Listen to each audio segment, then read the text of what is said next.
The most spiritually awake people are quietly disappearing. Not the loud ones, the real ones. They stop explaining themselves, go almost silent, and everyone assumes they burned out. But 25 centuries ago, the man the world would remember as Lao Tzu vanished the same way. And he did it on purpose. Before he went, he left behind the reason. There is a story about him, the old keeper of records in the Zhou court. For most of his life, he watched over the writings of kings, and watched, year after year, a great civilization come apart in slow motion. The autumn he finally left, he told no one. He rode west toward the mountains on the back of an old ox. At the western pass stood a gatekeeper named Yin Shi, a man who studied the sky and waited for signs. When he saw the old master approaching, he understood at once who it was, and he came down and blocked the road. "You are leaving us," he said. "Leave something behind, or it dies with you in the desert, and the rest of us are left with nothing." Lao Tzu looked at him a long moment. Being a teacher was the last thing he had wanted. He had spent his whole life trying to take up less space, not more.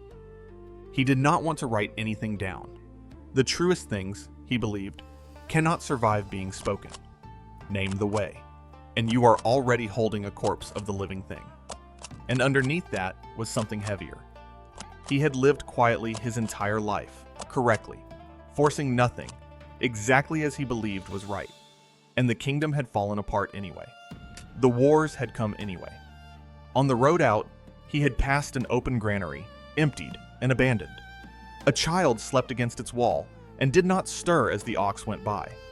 If living the right way could not save the age he loved, what was the point?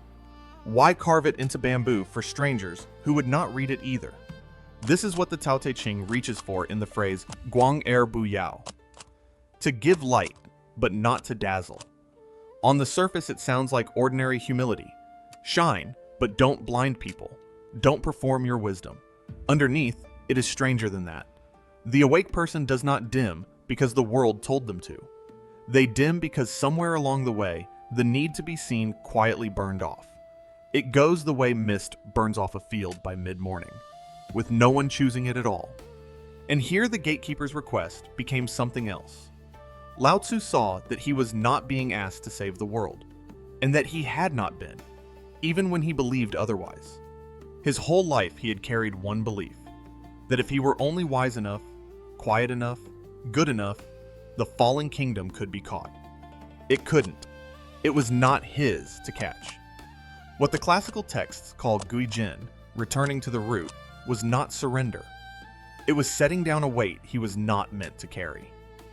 He looked at the lamp burning by the gate. It made no effort to light the whole valley. It lit only the small circle of ground where someone happened to be standing, and that was enough. He asked for ink. By the light of that one small lamp, he began to write. Not for kings, not for history, only for the single strange man who had asked. 5,000 characters. Then he set down the brush. He rode west through the pass, and the story says no one saw him again. What the gatekeeper feared would die with him did not. He vanished the way a sound finishes, completely and without regret. Behind him, in one man's hands, the small book remained. It was not meant to dazzle anyone. It only had to keep giving light, quietly, to whoever stood close enough to need it. The awake people in your life are not failing when they go quiet. Something in them has simply stopped needing to be seen. That is not the light going out. That is the light no longer asking for an audience. Have you watched someone you love slowly go quiet, or felt it beginning in yourself? Tell me what you think it really was. Thank you for watching. Somewhere west of the pass, the road climbs into white mist and does not come back down. And at the gate, the lamp is still burning, small, steady, lighting only the ground in front of it.